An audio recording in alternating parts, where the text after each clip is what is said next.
আল্লাহ বলবে এটা তোর আমল না, ও বলবে না আমার না। আল্লাহ বলবে আমি যদি প্রমাণ করিয়ে দিতে পারি এটা তোরই আমল নামা, কি হবে?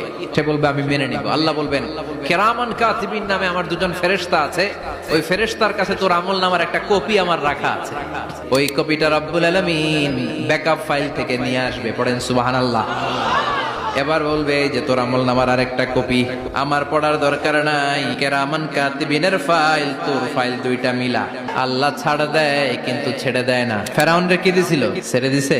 এরপরে বলবে আল্লাহ আমি করি নাই, কারণ মিছা কথা কয়ে যদি পার পাওয়া যায় লস কি তাতে? বলবে আল্লাহ আমি করি নাই। আল্লাহ বলবে আমার কাছে আরো প্রমাণ আছে, তোর মাথাটা উপরের দিকে কর, এরকম কর। আল্লাহ বলবে তোর এইখানে একটা ছোট্ট লকেট, সিম কার্ড, ডিজিটাল লকেট আমি প্রত্যেকের গলায় দিয়ে দিয়েছি। তুই দুনিয়াতে যা বলেছিস, যা করেছিস সবকিছু এই ডিজিটাল লকেট আমি তুলে দিয়েছি। ওইখান থেকে আল্লাহ প্রিন্ট আউট করে আরেকটা আমলনামা বের করবেন। এবার বলবে তিনটা মিলা। মিলাইতে থাকবে। কি আর মিলাবে? আকাম কুকাম সব লেখা। বলবে আল্লাহ সবই ঠিক আছে কিন্তু আমি করি নাই। আল্লাহ বলবে এবার তোর মুখকে আমি আটকে দিলাম। এবার ওর ঠোঁট বন্ধ হয়ে যাবে, মুখ দিয়ে আওয়াজ নাই। ওর হাত বলবে আল্লাহ এই হাত দিয়ে অন্ধকার রাতে আমি একজনকে মেরেছি। এই পা বলবে এই পা দিয়ে আমি ওই জায়গায় অন্যায় কাজ করার জন্য গিয়েছি। সাক্ষী আছে না নাই? কথা বলেন।